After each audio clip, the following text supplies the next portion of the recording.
Well, what have we here? And yeah, I know what you got. You got the Love Them Knives channel, LTK here. I know, no. Don't get on my case. Normally we talk about the more affordable pocket carry knives, but I just thought, well, I had an opportunity to take us on a little, high-end trip through the rich part of town, and I thought, hell, we might as well take the tour.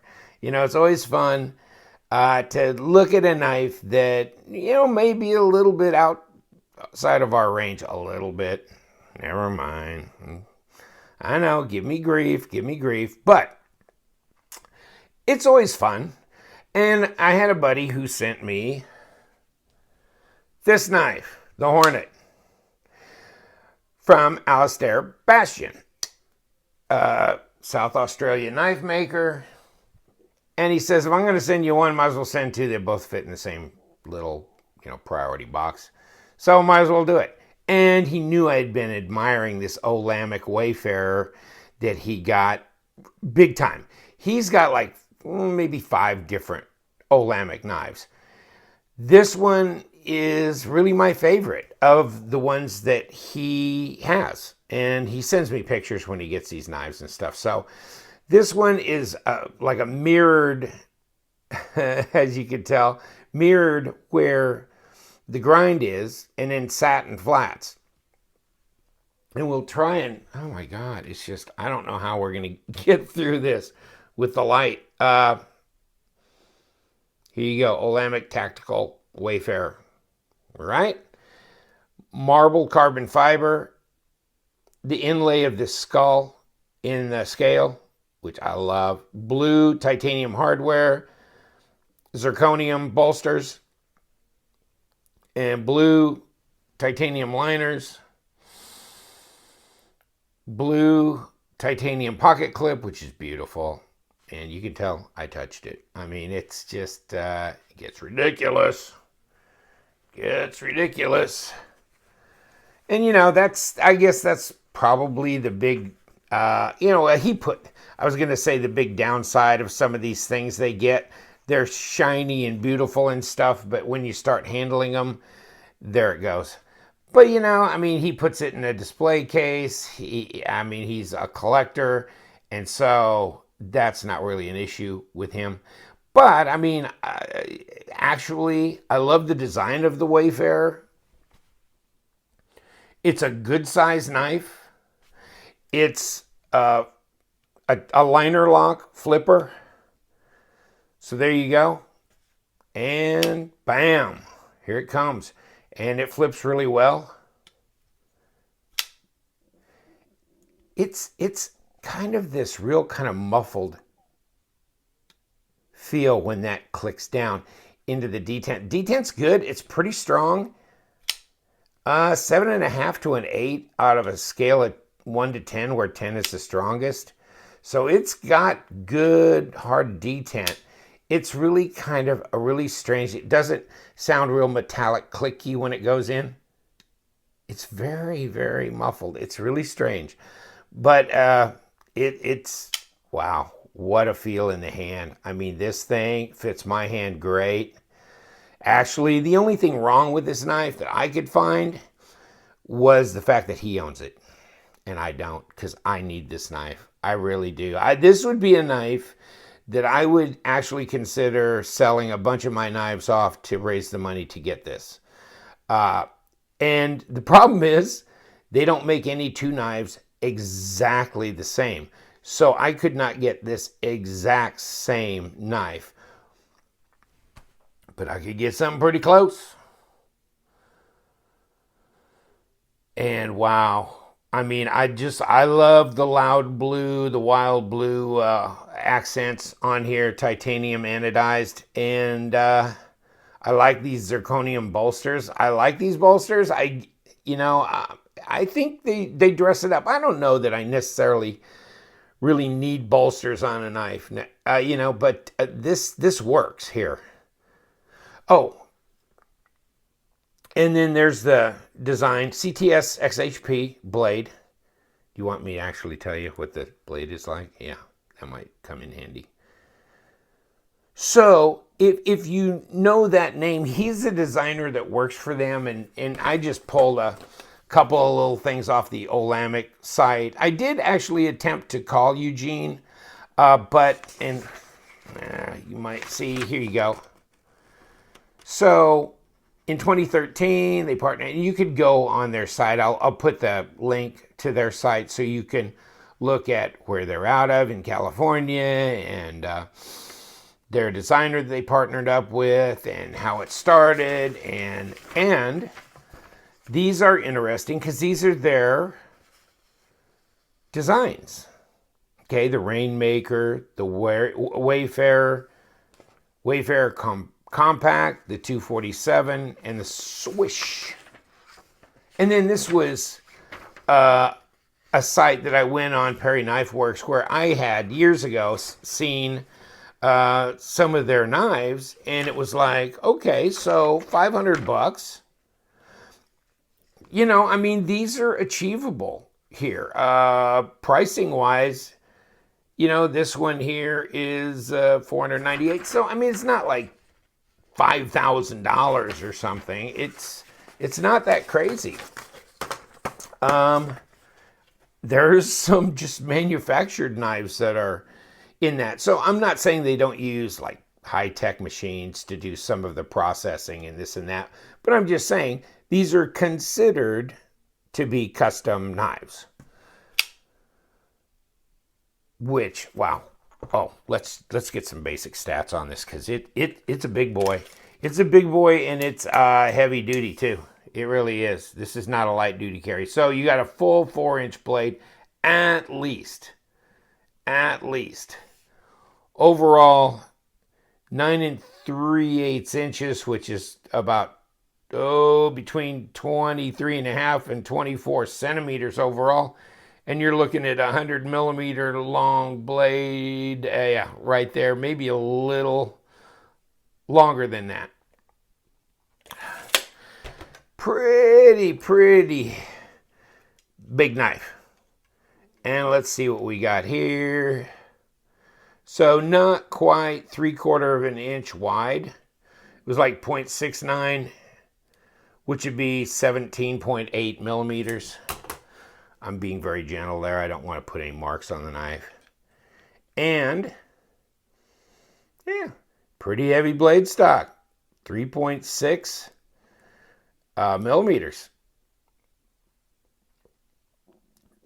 So 0.14 of an inch. Yeah, 3.5 millimeters. So it's under 4 millimeter thick. Which actually, it really almost looks thicker than that. I mean, you'd almost guess like 4 millimeters or a little higher, but no. You got jimping up here that's meaningful. Maybe you could come forward here into this choil and choke up a bit. Satin flats, did I say? But I like these bolsters. Isn't that crazy? And these liners are titanium. Really nice. This thing doesn't just drop hydraulically down here. I mean, you can kind of shake it down, but it's really tough. I don't know if it needs to be loosened just a skosh at the pivot. This is the way they set it up, and actually my buddy's happy with the way this is. So it's a little tighter than some of the knives that I've handled as far as the pivot goes, but you know,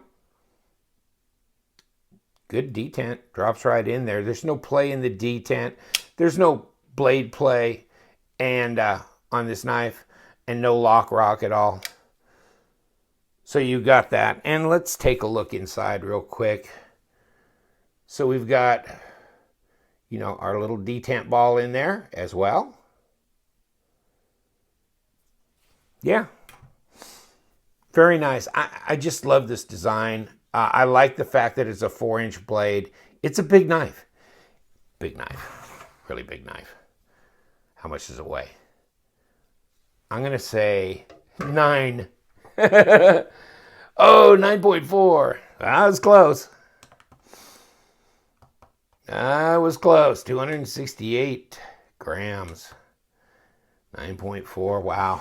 Yeah, these are not little delicate things, are they? But, you know, look at the cutaway up here. So this gives you real good access to this flipper tab, which is milled out. The fit and finish really looks good on this knife. And, you know, right up here, it's you know, you got some edginess here. It's not like rounded, but, you know, you tend to have a little bit of that on knives where they're not tumbled or stonewashed. So, you know, you do have a little bit more, you know, milled and not real rounded and knocked down here. But, you know, it's kind of really more back in here. And it probably aids with the traction that you would want to get with your thumb in any case. So, not really a problem. And not like edgy, sharp, real sharp, dangerous sharp thing, but just a little bit more. You can feel it. So, that's about it. There's no lanyard hole. It's right-hand tip up only. You know, you have clearance here to get to the liner, to disable that. But yeah, it's you know, it's a little tighter than a lot of flipper knives as far as, you know, it's not going to just guillotine down. Look at that. You know, you got to shake it pretty hard to get that shook down. And, you know, I'm sure that's adjustable. It's just how it came from the maker, and that's okay. Don't worry. After a while, that'll wear. Or you can even actually go in and loosen it a little bit. I mean, obviously, you can get to this with your Torx wrenches. But I love the way they put this skull in here. I just totally love that. And I like the Wayfarer design. I mean, and there's, you know, you've got a compound grind on here. But it's really a nice, useful blade design. You've got a lot of material here at the end for piercing. You know, you got this false edge up here. But, wow. What a nice looking knife. I really like the Wayfarer. And I know we're getting, you know, we're getting a little fancy for this channel. But, you know, if you get an opportunity to have some knives in your hand, you know, I mean, like I do, it's nice to share with people that might just kind of enjoy, you know, going down this road just for the heck of it. But, you know, if you look at their knives, I mean, I wouldn't say it's just outlandishly unattainable. So I'm surprised, but they're fairly affordable. We got it going on, really, don't we? So this might be a thinker. I don't know what he paid for this. I'm thinking the $1,000 range, somewhere around there. So, pretty obtainable for a custom. And I like how shiny the ano this is. That's all in the prep. But it's beautiful work. And the owner of this knife, who's a viewer on this channel, he has talked to Eugene on several occasions and says he's really just a real down-to-earth kind of guy, real easy to work with. And, you know, he hasn't had any issues with the knives that he's received from them. And there have been other knife makers that he has bought custom knives from where he's had to send it back because there's been something that never really got finished. The action's not right. something else happen. But these guys seem to be right out of the box. Good. And, you know, he's pretty detailed guy. He really looks things over when he gets them. And you know what? He's been very pleased with the quality right out of the pouch, I guess we're going to say. So you get this, and I just thought this was pretty impressive too. This is like a hard case, you know, kind of a semi-hard case. Like you'd put sunglasses in maybe or something. Really, really nice. Foam here, and then back in here. Zirconium, carbon fiber. Made not that long ago, my friends. Yeah. Blue hardware. Serial number. Cool. So you get a certificate of authenticity, which not everybody gives you when they sell you a knife. So that's beautiful. I like this. I think this case is pretty cool. And I think the knife is incredible. Really feels good in the hand. Fits my hand just great. And you know what? This is a knife I could see carrying. I don't think it's so exotic that you couldn't carry this knife. You couldn't grab this knife and throw it in your pocket. And, you know, maybe not, you know, not going out beater in the woods or anything like that. But I mean, you know, for light carry, just on certain occasions, I really think you could do that. And wow, badass. I mean, this would be the one, you know, you show the guys and hanging out, like, check out this knife. What a great knife. Flips great. No lock stick. I mean, so whatever they did with this liner here, hardened it or something. So I'm not getting any lock stick. Pretty sweet. Pretty sweet. Well, just to compare, like overall length, that kind of thing. You know, you take the ZT 606, and this is that R.J. Martin design. So check it out. This is a good size knife. Whew. It's still bigger, isn't it? It's still bigger. Wow. Because you know what? Check this out. I mean, this is a 4-inch blade, but not quite 9 inches overall. So how funky is that? And this was over 9. So even though this was a 4-inch blade, right at, it was, 9 3/8 overall. So this one is actually larger. And, wow, that's amazing. Supposedly, these blades are the exact same length. Looks like you're right. Amazing, though. This is a pretty good sized knife, and this is mine. And so you're thinking, you know, for the price of this plus a few $100, you might be able to get that. That makes me want to think about it pretty hard.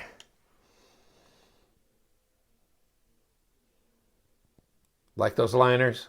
I like the way they set this one up. I really do. I think you could do some different things and still have this knife, basically. You could do a different type of carbon fiber in the middle. Maybe that stuff with the red that flex through there. That would be really cool. Maybe a different type of zirconium, or maybe just an anodized titanium for bolsters. I mean, you could, if you change it up, then they could do it and it wouldn't be the same. So none of their knives, no two are the exact same.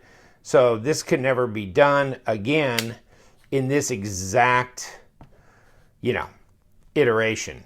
But that doesn't mean that you couldn't get this if you just had a stonewash blade or satin and not polished, or, you know, that kind of thing.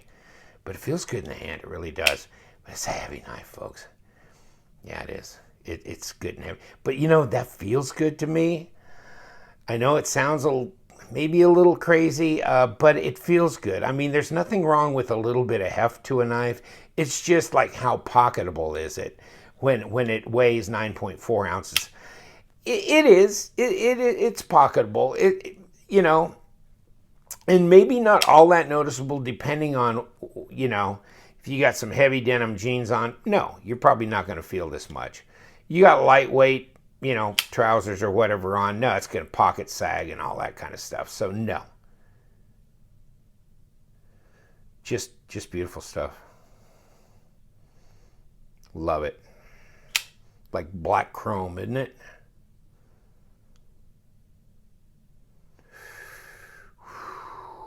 Just beautiful. I don't know what I didn't describe to you. I probably left some stuff out, but we'll have to leave it at that because I'm